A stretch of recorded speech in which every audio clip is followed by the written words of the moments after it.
Ray? Ray? Ray? Ray? Come on down.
would like to come in a little closer, it'd be easier to hear.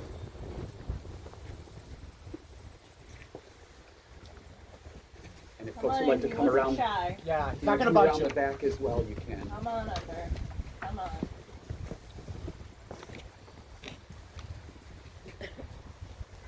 Fear not death. We are destined to die. We share it with all who ever lived, with all who ever will be. Bewail the dead, hide not your grief, do not restrain your mourning. But remember that continuing sorrow is worse than death. When the dead are at rest, let their memory rest, and be consoled when the soul departs. Death is better than a life of pain, and eternal rest than constant sickness. Seek not to understand what is too difficult for you. Search not for what is hidden from you. Be not overoccupied with what is beyond you, for you have been shown more than you can understand. As a drop of water in the sea, as a grain of sand on the shore, are our few days in eternity. The good things in life last for limited days, but a good name endures forever. O God, our heavenly parent, you redeem our souls from the grave. You are the rock of our salvation. Forsake us not in time of trouble, in days of distress and desolation. Help us to endure, O Lord, for we have placed our hope in you. We can continue with the recitation of the 23rd Psalm in English. If you are familiar with the words, please do join with me. The Lord is my shepherd, I shall not want. He maketh me to lie down in green pastures. He leadeth me beside the still waters. He restoreth my soul. He leadeth me in paths of righteousness for his name's sake. Yea, though I walk through the valley of the shadow of death, I will fear no evil, for thou art with me. Thy rod and thy staff, they comfort me. Thou preparest a table before me in the presence of mine enemies. Thou anointest my head with oil. My cup runneth over.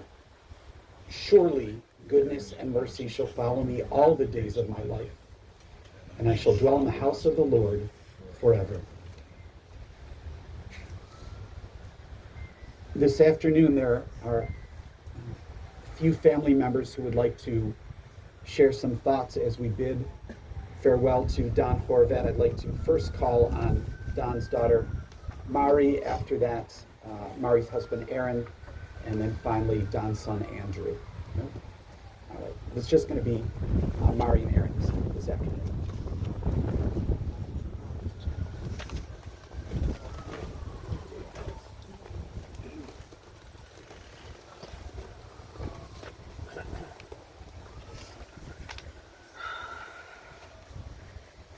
Literally, if you would ask my dad how he is, he would always say fair to partly cloudy, so this is perfect.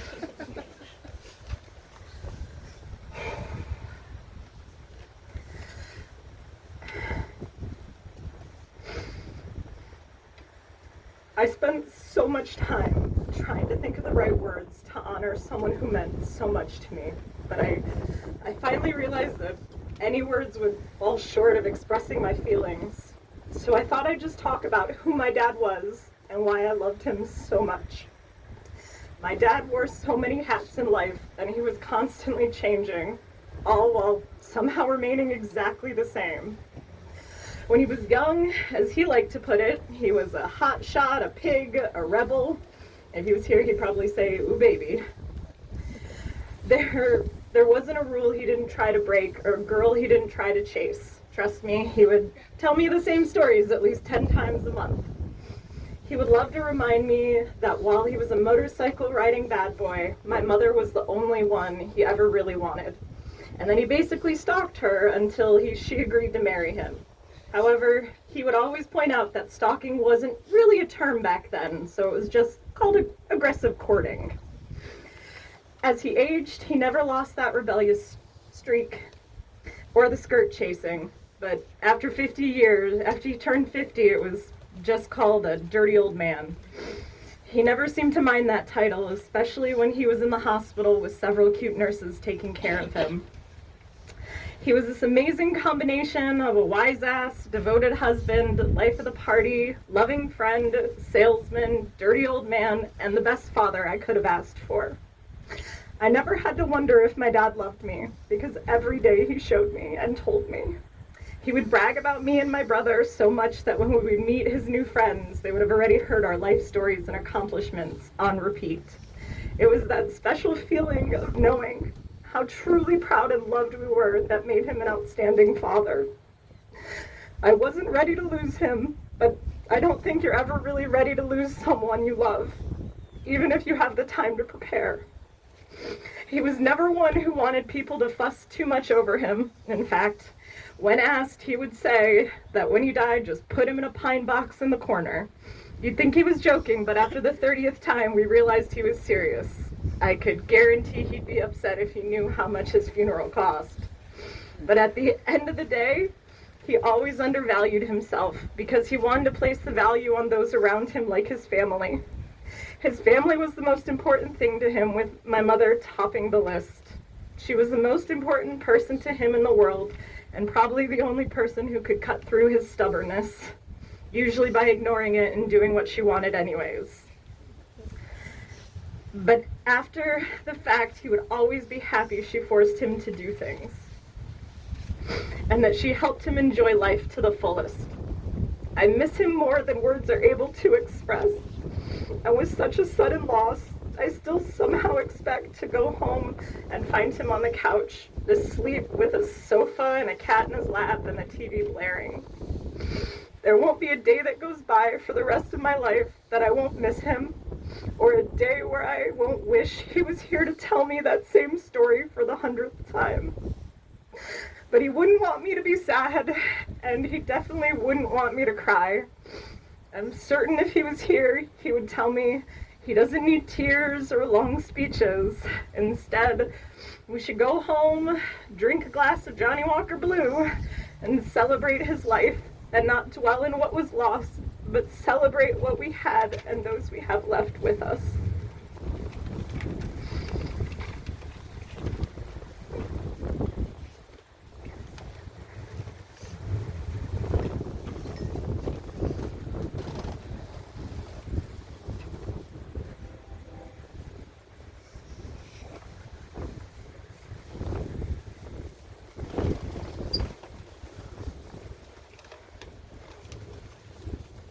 Beautiful, Mari. I never like going behind you.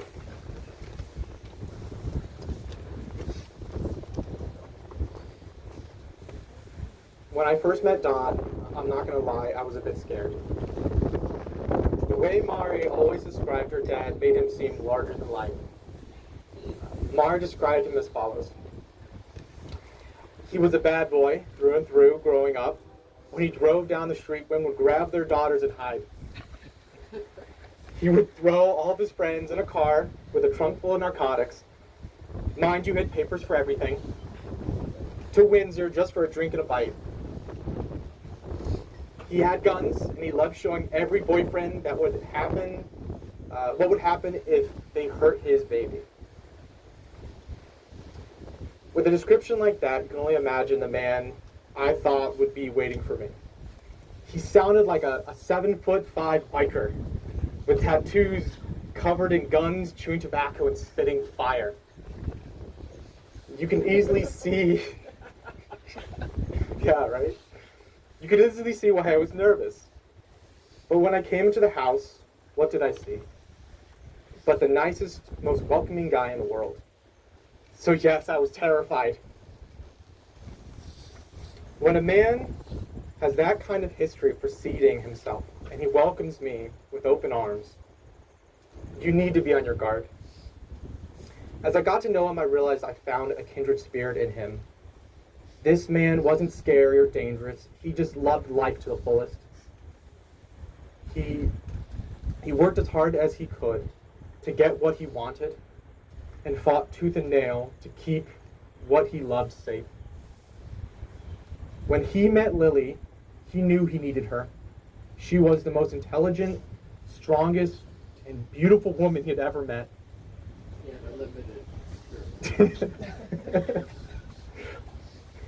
But what he loved the most is her spirit, her drive, and her love of life. This passion drove him to be the best man and father he could be. Even when he was sick and sometimes confused, he always asked for you. You were his life, his rock, his everything. Andrew, you inherited his passion. Andrew, you put yourself into everything you do, every project, every activity, every day with the same passion you inherited from both your mother and your father. He was so proud of you and always loved you. Mari, what words could I use to describe the feelings he had for you? You were his angel, his baby, his nurse, his therapist, his doctor, and one of his biggest supporters through these trying years. You spent countless hours talking to doctors, reviewing his charts, and basically waterboarding him until he burst, because he never wanted to drink his water, and God knew that he needed it. I'm not quite sure he loved the last part, but let's just pretend it was a game between you two, and there aren't any cops within earshot. He loved you with all his being and supported you every step of the way. I've never seen anyone with a larger smile than the day you graduated from medical school.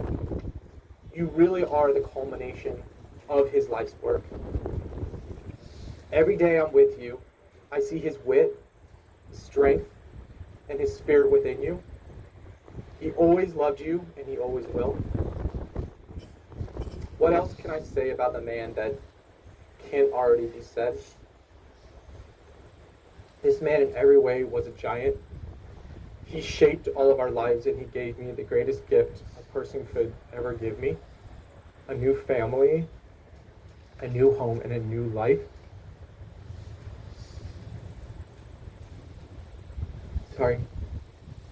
The love and acceptance he showed me was beyond measure, and I could never thank him enough.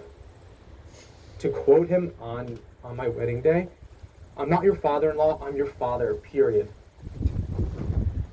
I'll never forget him, and I'll never stop loving him.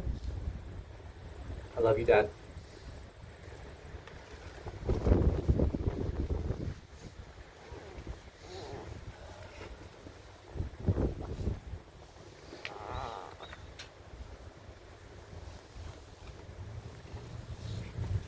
Thank you, Aaron and Mari, for your beautiful words.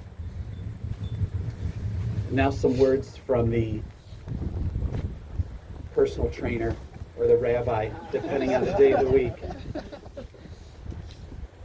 We read in the book of Ecclesiastes, a season is set for everything, a time for every experience under heaven, a time for planting and a time for reaping, a time for keeping and a time for discarding, a time for loving and a time for hating, a time for embracing and a time for refraining, a time for slaying and a time for healing, a time for laughing and a time for weeping, a time for dancing and a time for wailing, a time for birthing and a time for dying, a time for speaking and a time for silence, a time for seeking and a time for losing. According to Jewish tradition, these words were written by King Solomon, considered one of the wisest men of our tradition. As he reached old age, he came to understand that everything has a time and a purpose, even if we may not always be able to perceive it. Today we mourn the loss of a dear husband, father, family member, and friend, Don Horvat. We are gathered here at graveside on the eve of Rosh Hashanah, the Jewish New Year, one of the holiest days on the Hebrew calendar. And I cannot but wonder if there is significance to Don's passing at this time of the year. Mari, Don's daughter, suggested that the timing is actually totally in line with who Don was. Traditionally, when a close relative passes away, the family spends a week at home receiving condolence calls. This week is called Shiva. the Hebrew word for 7, referring to the number of days it is observed. Shiva, however, gets canceled when a major holiday like Rosh Hashanah occurs. Judaism instructs us that the communal joy of the festival supersedes the grief of individuals. So it is that instead of 7 days of Shiva, Don's family will have only a few hours. But Don was the kind of person who, as Mari said, did not like to call attention to himself. He also didn't like having others fuss over him. A shortened Shiva would then be just his style. In the few hours before Rosh Hashanah, we take some time to remember Don Horvat. Don was born August 25th, 1944, to William and Fanny in Cleveland. From his youth, he developed a great sense of humor, which turned, we're just going to say, spicy as he aged. He was quite daring. He had gone skiing. I'm going to keep this story short because it's starting to get a little dark out. Going skiing with friends while drunk, without poles, and living to tell the tale. While in the Army, he loved to play pranks, including commandeering some tanks with some fellow soldiers so that they could go to Virginia Beach to see a hurricane. Don always enjoyed a good joke, and few things made him happier than making other people laugh. And when I was with him, he often made me laugh. We had a few running jokes. There's one exercise which some of you who work out might know, which is called a skull crusher, which is what happens if you don't do it correctly. And on Friday, I was working with him earlier in the day before he passed away, and every time I said to him, okay, we're going to do skull crushers, he made the exact same noise. He would always just go, oh. So I was fortunate to get a last oh out of him. When Don was younger, when he was in AZA, a Jewish youth group for young men, he met Lillian Birnbaum at a roller skating party. She was in BBG, the branch of the same organization for young women. Apparently, Don was smitten, but Lily, using her words, was ambivalent. It took 11 years of determination, perhaps you might call it stubbornness, for Lily to finally agree to marry Don. All told, Don and Lily were together for nearly 60 years. Don was a best friend to Lily, a loyal and loving husband. They were partners in business ventures, cross-country and local trips, and parenting. Don was, as you've heard, so very proud of their children, Andrew and Mari. He loved them so much, although word on the street is that he actually liked Aaron the most. I never got the evidence, so I don't know. Don was indeed stubborn, but not necessarily in a bad way. He had a kind of stick-to-it attitude. The family explained to me yesterday that Don would always say no first, but eventually he would acquiesce and say yes. And he was always glad that he did. Don, for example, loved seafood, but could not be convinced to try sushi. Andrew eventually got him to give it a shot, and he liked it. Don was also deathly afraid of snakes. He couldn't even look at a picture of a snake. And when Andrew needed his dad to watch his pets, it was a firm no. Don did finally give in, and he would devotedly check on and feed the snake, while Andrew's kitten would curl up on Don's chest. As I mentioned, in addition to being a rabbi and a personal trainer, Don and I have become friends. He started working with me back in October of 2020, meeting with me 3 times a week. I remember getting a phone call from Lily. It was really one of the most memorable phone calls I've ever gotten. And she said to me in her own inimitable way, I need you to work with my husband. He's decrepit. That was her, he's decrepit. So I made my way over to the house. I wasn't sure if we were going to be able to make it work, but we did. And he was certainly one of my favorite clients. We spent a lot of time exercising, kibitzing the whole time, and developing a beautiful friendship. Over the last 2 years, I have followed the ups and downs and falling downs of his health, but I was always impressed with how Don persevered. There were many times when I thought, and I think we all thought, he was just not going to pull through. but often he came back even stronger. No matter how difficult the exercise, Don always did his best with a smile, a joke, and often a little fetch. His stubbornness helped add years to his life and life to his years. In just a few hours, the new Jewish year of 5783 will begin. The first 10 days are referred to as the 10 days of repentance. It's a time of heightened reflection and spirituality. We take these 10 days to consider our actions in the past and then plan how to become better in the coming year. This year, not only will we reflect on our own actions, but we'll also reflect on Don Horvat's legacy and what it means to each of us. Judaism teaches that when a loved one dies, they are only gone physically from our presence. Their spirit remains with us, but only if we make it feel welcome. We do this by not only recalling who Don was and what was important to him, but by also incorporating his ideas and values into our own lives. When we are loyal to our loved ones, when we are tenacious, when we bring a smile to someone's face and a laugh to their lips, we help to keep Don's spirit with us. In this way, we help to ensure that his soul will be bound up in the bond of eternal life. Tezi Frono Baruch, may his memory be a blessing. On behalf of everyone in the community, we extend our condolences to Lily, to Andrew, Mari, and Aaron, to the rest of the family and friends. We wish you Hamakom Yenachem Etchem B'Toch Shar Avilei Sion Yerushalayim. May be comforted together with all others among the people of Israel who are in mourning. And we say, Amen. Amen. Sorry about this, folks. You guys can gather. Come in for shelter. So you got your umbrellas. Feel free. This is another Don thing. You know, you gotta get close because the rain is coming. You always like throwing curveballs.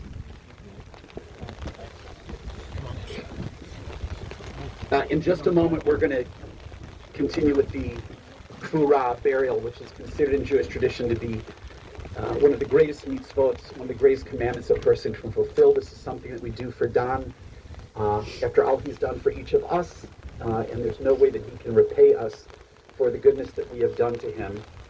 Once the casket has been lowered, we'll invite first the immediate family and then others who wish to do so to participate in the filling of the grave.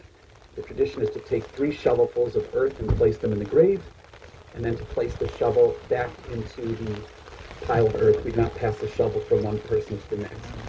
Before we lower the casket, we recite the special memorial prayer, the Eloha Slichot. We'll ask those who are seated to please rise if they are able.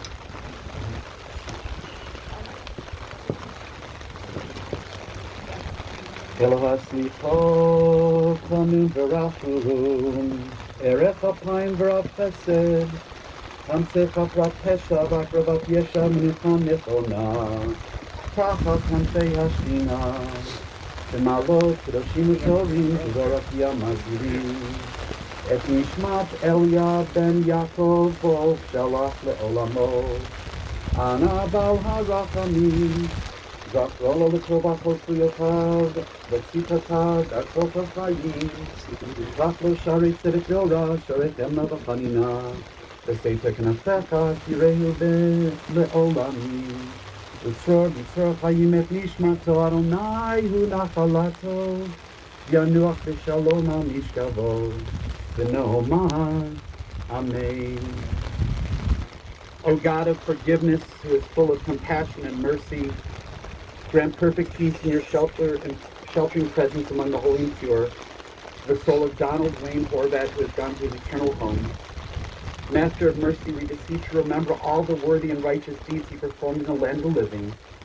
May his soul be bound up in the bond of life. The Lord is his portion. May he rest in peace. And let us say, Amen. You can be seated. We'll now lower the basket. All the way down.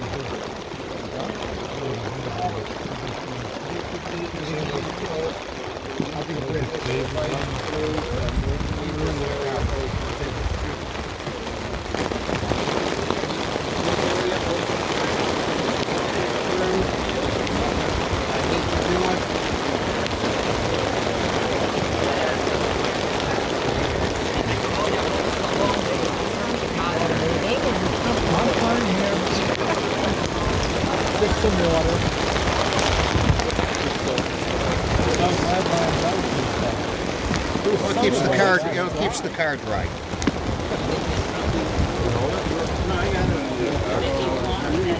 Folks, I am going to have to ask you to step aside, please. I apologize, but I do need you to take the call.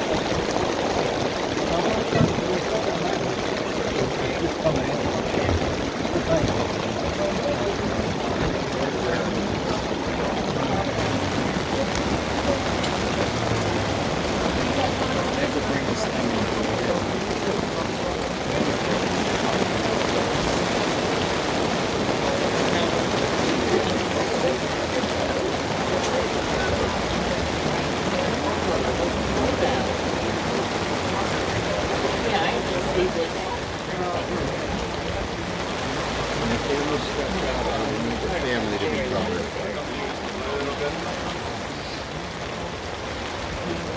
So they don't sit down on the chair at all.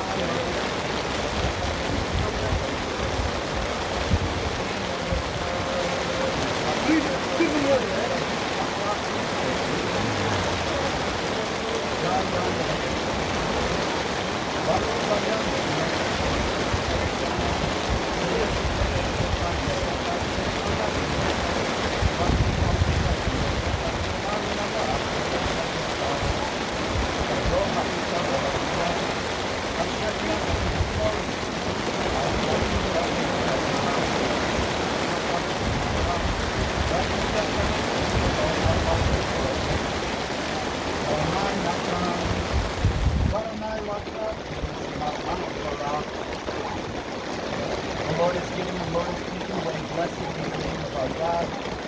Then we roughly hit up here, go to the Lord up here, we're going to the Lord up here, go from my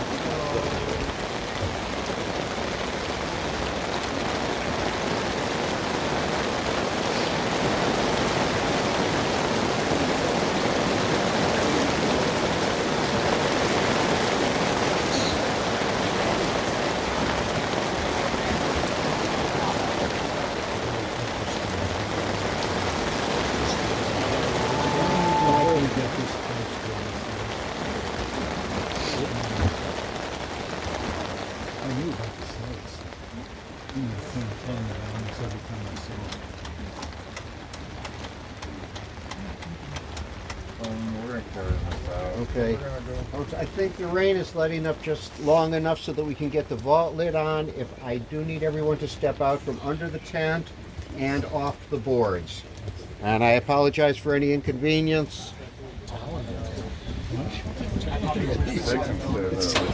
Yeah. All right. Zach, why don't we just take this chair out of the way and let the family just kind of back up a little bit, okay? Yeah, because nobody's going to sit in that. No.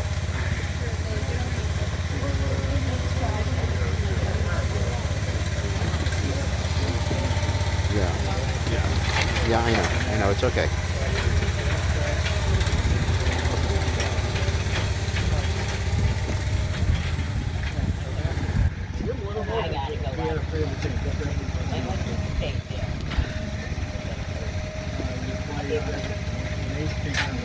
Watch yourself and try to lift up this pole.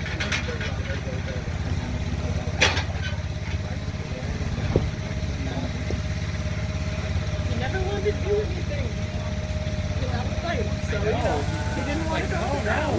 One last hurrah. Have a little party.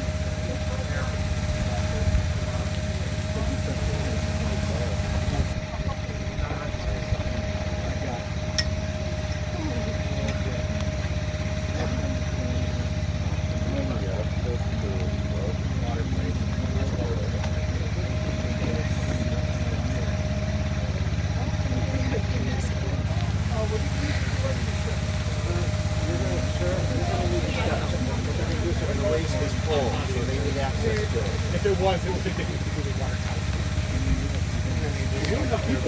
What do you need?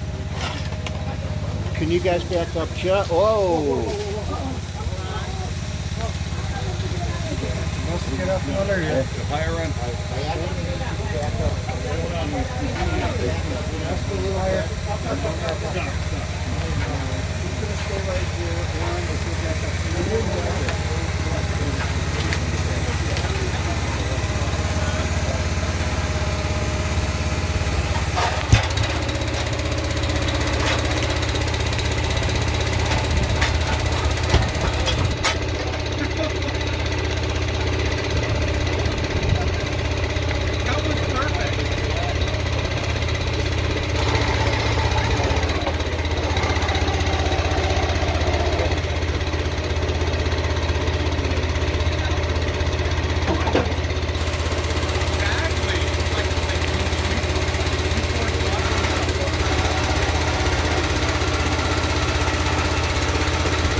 Thank you, gentlemen. I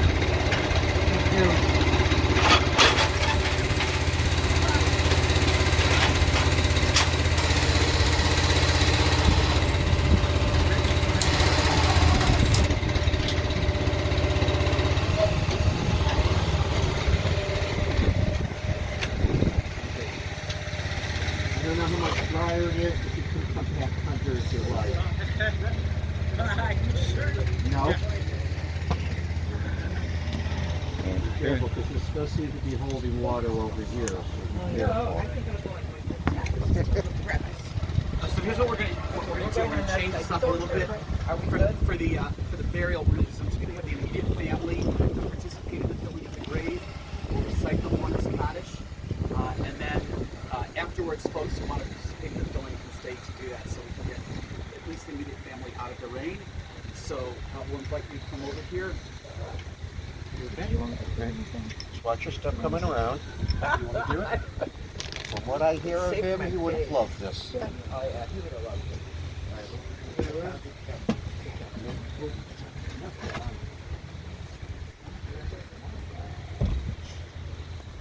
You get 3 shots. Really? I need 3 times. It's easiest if you take it off the boards. Doesn't matter how much, it's just the motion. And then stick it back in. Then in the pile. Okay?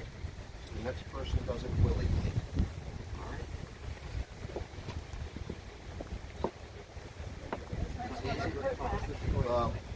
It's easiest if you take it right off the board. It's not about quantity.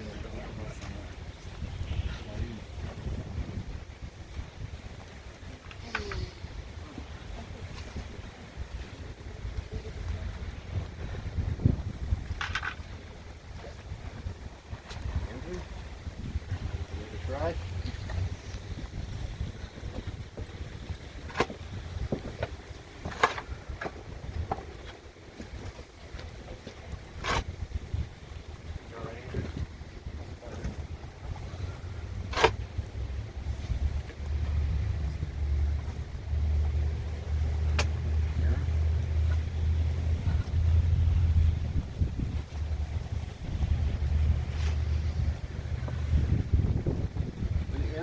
Done. Rabbi's going to complete services, and anyone who wishes to partake from this mitzvah may do so after the family returns to their cars.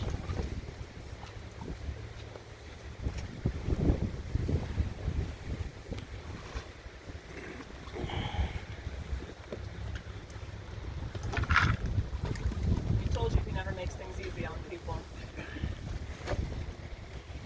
We'll conclude the service with the recitation of the mourner's Kaddish. Before? Mourner's Kaddish. Yitgadal, Yitgadash, Shemei Rabbah. Bialma divrak yurite biamlik mahute. Chayehon uyomechon uchaye the whole Beit Yisrael. Ba'agala bizman kari v'imru amen. Yehi shmei rabba mevorach le'olam olamei hamayah. Yitbarach v'yishtabach v'yitpa'ar v'yitramam v'yitnaseh. V'yitadar v'yitaleh v'yitalal shmei v'kudsha b'richu. Le'ela min kol birchata v'shirata. Tushvachata v'nechemata. Damiran be'alma v'imru amen. Yehi shlama rabba min shemaya. V'chayim aleinu v'al kol Yisrael v'imru amen.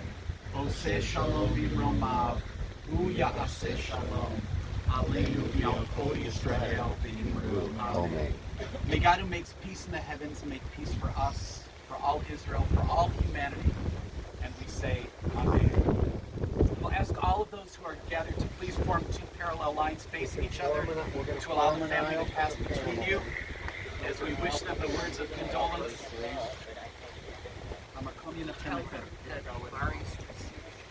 What's the address? 6 Daisy Lane. All right, so immediately following this service, everyone's invited back to Mari's home, 6 Daisy Lane in Pepper Pike. Otherwise, folks are invited to remain here and participate in the filling of the grave.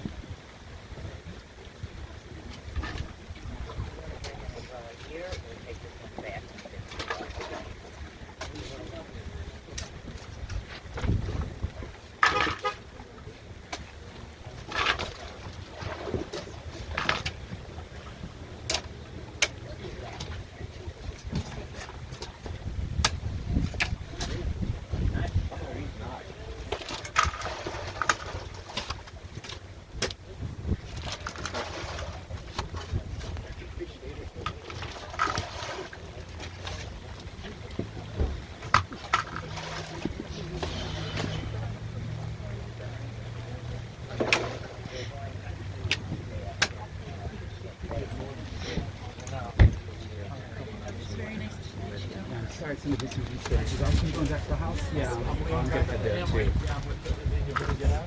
Yeah.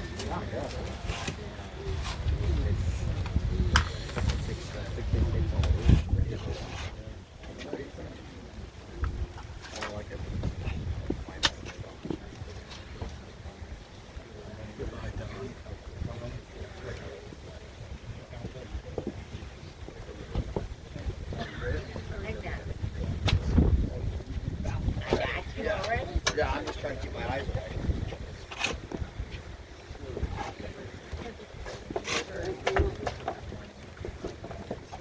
Thank you. So many jokes. So many jokes. Every once in a while, it might be. Okay.